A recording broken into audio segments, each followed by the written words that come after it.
성도 여러분 안녕하세요. 오늘도 주님의 은혜가 함께 하시기를 빕니다. 오늘은 8월 24일입니다. 새로운 하루를 주신 하나님께 감사하면서 예배합시다. 먼저 사도신경으로 우리의 신앙을 고백하겠습니다. 나는 전능하신 아버지 하나님 천지의 창조주를 믿습니다. 나는 그의 유일하신 아들 우리 주 예수 그리스도를 믿습니다. 그는 성령으로 잉태되어 동정녀 마리아에게서 나시고 본디오 빌라도에게 고난을 받아 십자가에 못 박혀 죽으시고 장사된 지 사흘 만에 죽은 자 가운데서 다시 살아나셨으며 하늘에 오르시어 전능하신 아버지 하나님 우편에 앉아 계시다가 거기로부터 살아있는 자와 죽은 자를 심판하러 오십니다. 나는 성령을 믿으며 거룩한 공교회와 성도의 교제와 죄를 용서받는 것과 몸의 부활과 영생을 믿습니다. 아멘. 찬송가 90장 주 예수 내가 알기 전 우리 1절 부르겠습니다.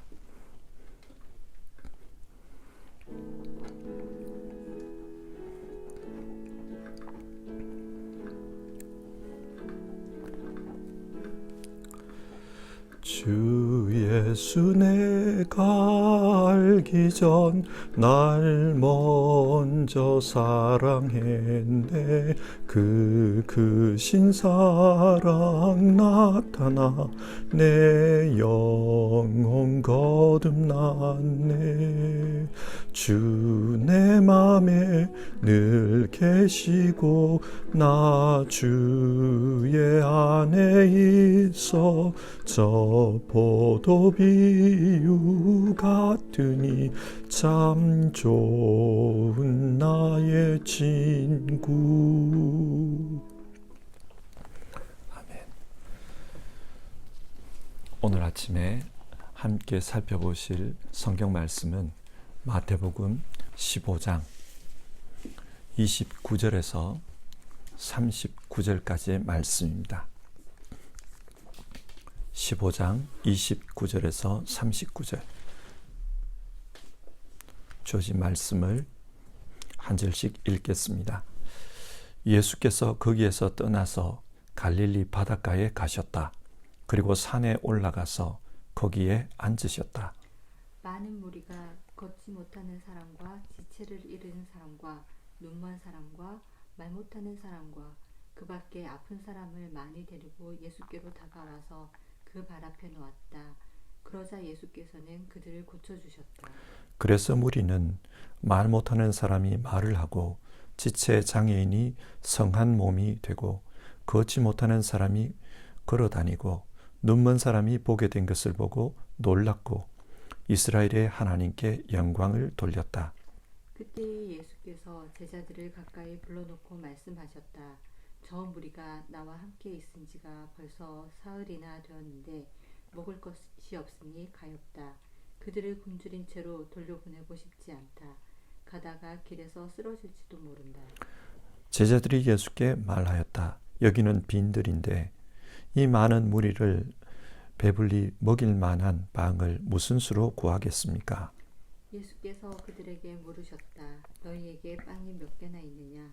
그들이 대답하였다. 7개가 있습니다. 그리고 작은 물고기가 몇 마리 있습니다.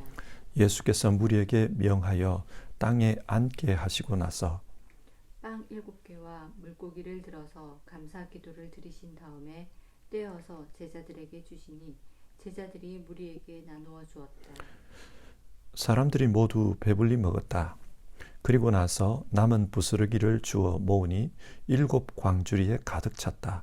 먹은 사람은 여자들과 아이들 외에도 남자만 4,000명이었다. 예수께서 무리를 헤쳐 보내신 뒤에 배에 올라 마가단 지역으로 가셨다. 아멘.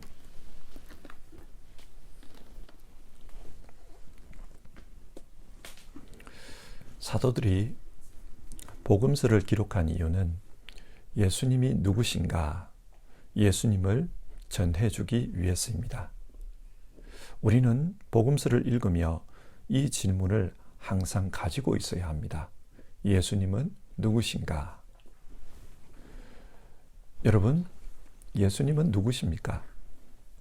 마태복음은 구약이 예언한 바로 그 메시아시다. 오시기로 약속된 하나님의 아들이시다. 그렇게 말씀합니다. 그래서 마태복음에는 예수님을 소개하면서 구약에 이렇게 예언되어 있었다. 그런데 그 말씀이 오늘 이렇게 이루어졌다. 그런 말씀을 계속해서 합니다. 예수님은 구약에 예언된 바로 그 하나님의 아들이다. 그것을 말하기 위해서입니다. 그러면 여러분, 하나님의 아들은 어떤 분입니까? 하나님께서도 우리 인간처럼 결혼을 하고 자녀를 낳았습니까? 그래서 예수님이 하나님의 아들입니까? 아닙니다. 하나님은 영이십니다. 인간의 눈에 보이지 않는 영이십니다. 만질 수도 없습니다. 그래서 우리 인간이 하나님을 알기는 어렵습니다. 하나님께서 자기 자신을 우리에게 계시해 주실 때만 우리는 알 수가 있습니다. 그런데 그 계시가 예수님을 통해 나타난 것입니다. 골로새서 1장 15절의 말씀인데요. 그 아들은 보이지 않는 하나님의 형상이시요. 예수님을 하나님의 형상이라고 합니다. 여기서 형상으로 번역된 말은 헬라어 에이콘입니다. 지금도 오래된 성당 같은 곳을 가보면 성상을 그려놓은 그런 그림이 있지 않습니까? 예수님은 이렇게 생긴 분이다. 그런 그림들을 아이콘이라고 하지요. 바로 그 단어입니다. 그러니까 예수님은 보이지 않는 하나님이 어떤 분인지를 보여주기 위한 하나님의 아이콘이라는 것입니다. 그래서 우리는 이 예수님을 보면 하나님이 어떤 분인지를 알 수 있습니다. 이것이 성경이 말하는 하나님의 아들입니다. 자, 여기서 오늘 말씀을 시작해 봅시다. 예수님은 어떤 분입니까? 오늘 읽은 본문은 내용상 두 부분으로 나누어집니다. 먼저 29절에서 31절, 예수님께서 많은 병자를 고쳐주신 이야기가 나옵니다. 걷지 못하는 사람, 지체를 잃은 사람, 눈먼 사람과 말 못하는 사람, 그 밖에 여러 종류의 아픈 사람을 예수님께서 고쳐주셨습니다. 그래서 성한 몸이 되었습니다. 예수님은 아픈 자를 치료해 주시는 분입니다. 출애굽기 15장에 출애굽한 이스라엘 백성들이 물을 마시지 못해 어려움을 겪었던 이야기가 나옵니다. 사흘 동안 광야를 걸었는데 물을 마시지 못했습니다. 그러니 그 고통이 얼마나 심했겠습니까? 그리고 사흘 후 마라라는 곳에 도착하는데 그곳의 물은 마실 수 없는 물이었습니다. 사람들이 화가 났습니다. 그래서 화를 내고 또 하나님을 원망합니다. 이것을 본 모세가 참담한 심정으로 하나님께 기도합니다. 하나님, 우리를 구원해 주십시오. 그러자 하나님께서 모세에게 나무 한 그루를 보여주시는데 그 나뭇가지를 잘라 물에 던지라고 합니다. 그리고 그렇게 던지니까 그 물이 마실 수 있는 물이 되었습니다. 그때 하나님께서 모세에게 말씀하십니다. 나는 너희를 치료하는 하나님이다. 여호와 라파, 치료하는 하나님이라고 말씀하십니다. 여러분, 하나님은 이때 이스라엘의 무엇을 치료하신 것일까요? 물 문제를 치료하신 것도 맞지만 이스라엘이 살아가는 삶의 방식을 치료하신 것입니다. 하나님은 물 문제를 해결하신 후 이렇게 말씀합니다. 너희가 내 말을 잘 듣고 내가 보기에 옳은 일을 하며 내 명령에 순종하고 규례를 잘 지키면 이집트 사람들에게 내린 질병 중 어떤 것도 너희에게 내리지 않겠다. 나는 너희를 치료하는 하나님이다. 이스라엘 백성은 지금까지 400년 이상을 이집트에서 살았습니다. 처음에는 요셉의 초청으로 대접받으며 살았지만 나중에는 노예로 살았습니다. 성경에서 이집트가 죄악으로 가득한 이 세상을 상징한다면 이스라엘은 오랜 기간 죄의 노예로 산 것입니다. 그 결과 그들은 고통을 당했습니다. 마치 질병에 걸린 사람처럼 그렇게 큰 고통을 당했습니다. 죄의 결과는 언제나 고통스럽습니다. 그래서 하나님은 삶의 방식을 바꾸라고 합니다. 이제까지는 이집트의 방식으로 살았지만, 죄의 노예로 살았지만, 이제부터는 하나님의 말씀, 하나님의 방식으로 살라고 하셨습니다. 그렇게 살면 지금 마라에서 물 문제를 치유해 주신 것처럼 그 어떤 고통도, 어떤 질병도 고쳐주시겠다고 약속하셨습니다. 어떻게 해요? 마라에서는 나뭇가지를 통해 물을 고치셨듯이 신약에서는 십자가를 통해 고치십니다. 죄의 노예로 사는 인간, 그 인간을 십자가로 고쳐주십니다. 죄로 말미암은 고통, 그 고통을 예수님께서 고쳐주십니다. 오늘 성경은 이 부분을 말하고 있습니다. 예수님은 우리를 치료하시는 하나님, 그분이 우리에게 오신 분입니다. 그런데 오늘 본문에서 우리가 주목할 부분이 있습니다. 무엇입니까? 지금 예수님이 치유 사역을 하시는 곳이 어디냐 하는 것입니다. 29절을 보면 간단하게 예수께서 거기에서 떠나서 갈릴리 바닷가에 가셨다, 그렇게 말씀합니다. 거기서 떠났다, 두로와 시돈을 떠났다는 말이죠. 그러나 똑같은 내용을 기록한 마가복음을 보면 이 이야기가 좀 더 상세하게 나옵니다. 예수께서 다시 두로 지역을 떠나 시돈을 거쳐 데가볼리 지역 가운데를 지나 갈릴리 바다에 오셨다. 자세하게 예수님의 그 이동 경로를 소개하는데, 예수님은 이방 지역을 거쳐서 지금 갈릴리 바닷가에 오셨습니다. 그러니까 이 갈릴리 바닷가는 이방 지역 갈릴리 바다입니다. 이방에 계십니다. 지금 예수님께서 치료해 주신 사람들, 그들은 누구겠습니까? 이방인들입니다. 이게 무엇을 말합니까? 예수님은 이방인들 역시 자기 백성으로 보고 계시다는 말입니다. 그래서 예수님을 믿고 예수님께 치유받기 위해서 나온 그 이방인들을 자기 백성처럼 고쳐주신 겁니다. 예수님은 이방인도 지금 자기 백성으로 받아들이셨습니다. 자, 이 말씀을 오늘 우리에게 한번 적용해 봅시다. 여러분, 혹시 여러분에게도 고통의 문제가 있습니까? 인생의 목마름의 문제가 있습니까? 그렇다면 예수님 앞으로 나아가야 합니다. 예수님께서 고쳐주실 것입니다. 성경은 과거에 살다가 죽으신 예수를 기억하고 기념하라, 그런 목적으로 쓰여진 것이 아닙니다. 예수님은 부활하셨고 지금도 살아계십니다. 하나님의 보좌 우편에서 이 땅을 다스리고 계십니다. 그러니 예수님을 믿고 그 예수님 앞으로 나아가면 지금도 예수님께서 고쳐주십니다. 그런데 그 주님 앞에 나아갈 때 우리에게 문제가 있어요. 믿음으로 살지 못하고 영적인 이방인으로 살아왔다, 그런 문제를 가지고 있는 분이 있을 겁니다. 그래서 주님 앞에 나아가는 것이 걱정이 되는 분이 있을 것입니다.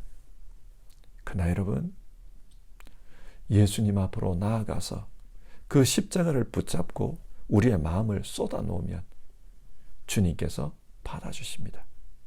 이방인들도 주님의 백성으로 영접해 주신 것처럼 우리의 과거를 따지지 않고 주님께서 우리를 받아주십니다. 그리고 새롭게 해주십니다. 이것을 믿어야 합니다. 두 번째로 오늘 본문은 32절부터 39절까지 칠병이어 이적에 대해서 말씀하고 있습니다. 이 말씀은 마태복음 14장에 나온 오병이어의 이적과 아주 유사합니다. 성경의 기록 방식도 굉장히 비슷합니다. 그래서 어떤 신학자들은 이 두 기적은 사실은 하나의 기적이다. 똑같은 사건이다. 그렇게 말하기도 합니다. 하지만 성경을 꼼꼼하게 읽어보면 이 두 기적은 서로 다릅니다. 무엇이 다릅니까?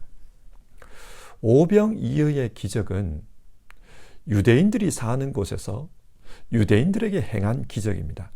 하지만 칠병이어의 기적은 이방인들이 사는 곳에서 이방인들에게 행하신 기적입니다. 그러면 이런 질문이 듭니다. 왜 성경은 서로 다른 사건을 기록하면서 아주 비슷하게 기록했을까? 서로 다른 부분을 부각시켜서 기록했다면 이 두 사건이 전혀 다르다는 것을 드러냈으면 더 좋지 않았을까? 그렇습니다. 서로 다른 부분을 부각시켜서 그렇게 기록할 수도 있었을 것입니다. 그런데 사도들이 아주 비슷하게 기록한 것은 그만한 이유가 있기 때문입니다. 어떤 이유입니까? 오병이어든 칠병이어든 둘 다 주님께서 베푸신 그 음식을 먹은 이야기입니다. 성경에서 음식을 함께 먹는다는 것은 단순한 식사 이상의 의미가 있습니다. 예를 들어 다윗이 자신의 친구 요나단에 대한 우정을 생각해서 그의 아들 므비보셋에게 상을 내립니다. 그 상이 무엇이었습니까? 같은 식탁에서 함께 먹는 것이었습니다. 함께 먹는다는 것은 이제 한 가족이 되었다. 그런 말입니다. 그처럼 오늘 본문의 칠병이어도 주님과 함께 먹는다. 이 이방인들이 주님의 가족이 되었다는 뜻입니다. 지난주에 살펴본 두로와 시돈 지방에서 딸이 귀신에 들려 고생하던 그 여인 이야기를 다시 한번 생각해 봅시다. 주님은 그 여인이 나를 불쌍히 여겨주십시오. 그렇게 간청하자 자녀들의 빵을 들어서 개들에게 던져주는 것은 옳지 않다고 했습니다. 그러자 그 여인이 맞습니다. 그러나 개들도 주인의 상에서 떨어지는 부스러기는 먹습니다. 그렇게 말했습니다. 주님은 그 말을 듣고 그 여인의 믿음을 칭찬했습니다. 그리고 그 여인의 딸을 고쳐주셨습니다. 그러니까 오늘 우리가 읽은 이 칠병이어의 사건은 예수님께서 자녀들의 빵을 들어 이방인들, 즉 성경의 표현대로 말하면 개들에게 던져주신 사건입니다. 왜 던져주셨습니까? 오늘 말씀 32절을 보면 그 자리에 모인 사람들은 이미 주님과 사흘이나 함께 있었습니다. 그들은 예수님을 믿고 예수님께 나아온 사람들입니다. 주님의 말씀을 듣기 위해서 나아온 사람들입니다. 주님은 그들의 믿음을 보셨습니다. 그래서 그들은 개들도 주인의 상에서 떨어지는 부스러기는 먹습니다. 그렇게 말한 그 여인과 같은 믿음을 가진 사람들입니다. 그렇기 때문에 예수님은 그들에게 칠병이어의 양식을 베풀어 주신 것입니다. 그들도 가족이 되었습니다. 출애굽기 16장에 이와 유사한 말씀이 나옵니다. 이스라엘 백성이 신광야에 왔을 때 양식이 떨어졌습니다. 어떻게 해야 할까요? 대책이 없었습니다. 그때 하나님은 이스라엘 백성에게 만나를 내려서 먹게 하셨습니다. 하늘의 양식이었습니다. 그런데 여러분, 이 만나가 어떤 의미를 가지고 있습니까? 신명기 8장은 이 만나가 하나님의 말씀을 상징한다고 했습니다. 사람이 떡으로만 사는 것이 아니라 하나님이 주시는 하나님의 말씀으로 살아야 한다. 그것을 교훈하기 위해서 주신 사건이라고 했습니다. 무슨 말입니까? 구원받은 사람은 더 이상 생존을 위해서만 살아서는 안 되고 하나님의 뜻을 이루기 위해 살아야 한다. 그 말씀입니다.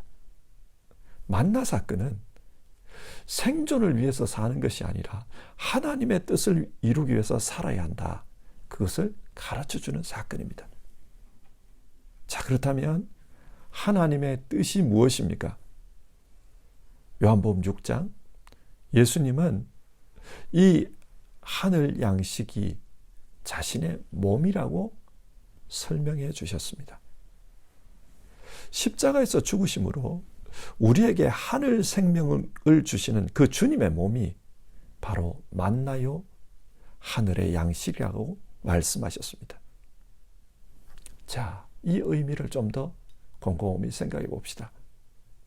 여러분, 양식이 무엇입니까? 사람이 양식을 먹으면 그 양식이 자기 몸의 에너지가 되고 자기 몸의 세포가 됩니다. 살이 되고 피가 됩니다. 그처럼 예수님을 하늘 양식으로서 먹으면 예수님과 하나 되어서 예수 생명으로 살게 됩니다. 그러니까 사람은 더 이상 생존을 위해서 사는 게 아니라 하나님의 뜻을 이루기 위해서 살아야 한다. 하나님의 뜻이 뭐냐? 구원받은 사람은 예수 안에서 예수님과 함께 살며 하나님의 자녀가 되는 것입니다. 그러면 예수님이 하나님의 아들이듯이 우리도 예수님처럼 하나님 자녀로서 살게 됩니다. 이것이 하나님의 뜻입니다. 자, 이 말씀을 우리에게 적용해 봅시다. 혹시 우리 가운데도 결핍의 문제를 경험하고 계시는 분들이 있습니까? 사흘 동안 아무것도 먹지 못해 힘들어했던 그 이방인들처럼 인생의 배고픔을 경험하고 계시는 분들이 있습니까? 주님을 바라보아야 합니다. 예수님께서 우리에게 하늘 양식을 주십니다. 예수님께서 자기 자신이 직접 우리의 양식이 되어 주십니다. 그래서 그 주님을 우리가 믿고 그 주님을 우리에게 받아들이면 주님께서 우리 안에서 영생의 공급자가 되어 주실 것입니다. 우리 영혼의 배고픔의 문제를 해결해 주실 것입니다. 말씀을 정리하겠습니다. 여러분, 예수님이 누구이십니까? 예수님은 치료하시는 하나님, 하늘 양식으로 우리를 먹이시는 하나님이라고 합니다. 그래서 구약에서 여호와 라파, 자기 백성을 치료하셨듯이 비록 혈통적으로 이방인이라 할지라도 주님을 믿고 따르는 그 사람들을 치료해 주십니다. 자기 백성으로 받아들여 주십니다. 그리고 구약에서 하늘 양식으로 자기 백성을 먹이셨듯이 예수 생명으로 오늘도 우리를 먹여주시는 분입니다. 그 생명을 먹이면 우리도 하나님의 자녀로서 살 수 있습니다. 지금까지 내가 살아온 인생이 하나님으로부터 너무 멀리 떨어져 있었다. 혹시 그런 생각이 되십니까? 내가 마치 이방인처럼 그렇게 살았다. 그런 생각이 되십니까? 그래서 영적인 고통이 있고 또 영적인 배고픔이 있는데 그럼에도 불구하고 하나님께 나아가기가 어려운 분이 계십니까? 오늘 말씀을 붙잡으십시오. 주님은 주님을 믿고 나오는 그 이방인들을 받아들이셨습니다. 그래서 치료해 주셨고 먹여 주셨습니다. 그렇다면 오늘은 어떻겠습니까? 오늘 말씀을 붙들고 주님 앞으로 나아가면 지금도 고쳐주시고 또 하늘 양식으로 채워주십니다. 그래서 하나님 자녀의 권세를 누리며 살게 해주십니다.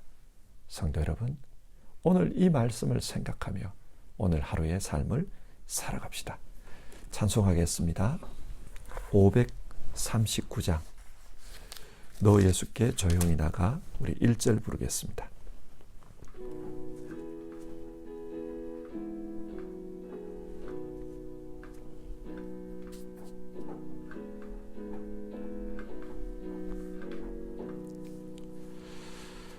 너 예수께 조용히 나가 내 모든 짐 내려놓고 주 십자가 사랑을 믿어 죄 사함을 너 받으라. 주 예수께 조용히 나가 내 마음을 쏟아놓으라. 늘은 미리 보시는 주님 그 은혜를 베푸시리. 같이 기도하겠습니다. 하나님께서는 예수 그리스도를 통해 하나님이 어떤 분인지를 우리에게 계시해 주셨습니다. 예수님은 이방인들도 주님을 믿고 따르면 자기 백성과 동일하게 치료해 주시고 먹여 주신 분이심을 우리가 성경을 통해 보았습니다. 주님, 오늘 우리에게 이 은혜를 주시옵소서.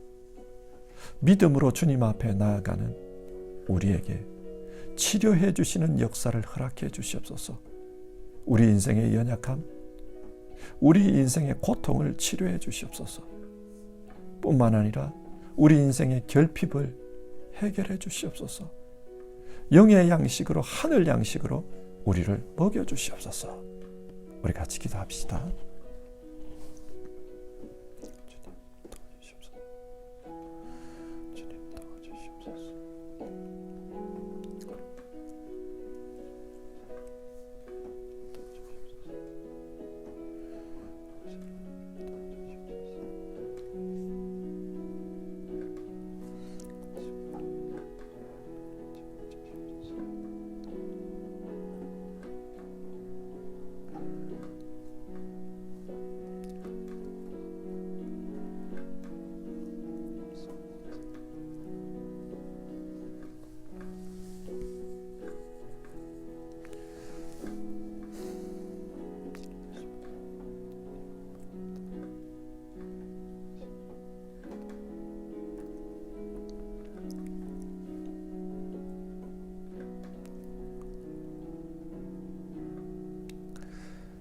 사랑이 많으신 하나님, 오늘 말씀을 통해 하나님이 어떤 분인지를 우리가 알게 되었습니다.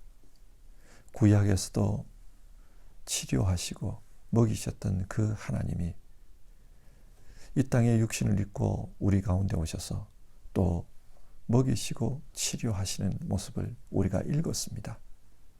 그 주님께서 지금도 살아계셔서 이 땅을 통치하시기 때문에 지금도 우리를 치료해 주시고 또 먹여주시는 줄 믿습니다. 주님, 영적인 고통, 아픔을 가지고 계시는 분들을 치료해 주시옵소서. 육신의 고난으로 힘들어하는 분들을 주님 치료해 주시옵소서. 주님, 영적인 목마름과 배고픔을 가지고 계시는 분들을 치료해 주시옵소서. 인생의 결핍으로 말미암아 고난당하는 분들을 치료해 주시고 먹여 주시옵소서. 우리가 주님 앞에서 지금까지의 삶이 너무나도 후회되고 너무나도 주님과 멀리 떨어진 것 같은 그런 생각이 든다 할지라도 정말 오늘 말씀 붙들고 주님 앞에 나아가며 주님 앞에 부르짖는 분들 그 간구를 들으시고 치료하시고 또 먹여 주시옵소서. 주님, 우리는 주님으로 이 땅을 살아가기를 원합니다. 우리에게 긍휼을 베풀어 주시옵소서. 이 모든 말씀 예수님의 이름으로 기도드리옵고 다 아리지 못한 기도는 주님 가르쳐주신 기도로 대신합니다. 하늘에 계신 우리 아버지, 아버지의 이름을 거룩하게 하시며 아버지의 나라가 오게 하시며 아버지의 뜻이 하늘에서와 같이 땅에서도 이루어지게 하소서. 오늘 우리에게 일용할 양식을 주시고 우리가 우리에게 잘못한 사람을 용서하여 준 것 같이 우리 죄를 용서하여 주시고 우리를 시험에 빠지지 않게 하시고 악에서 구하소서. 나라와 권능과 영광이 영원히 아버지의 것입니다. 아멘.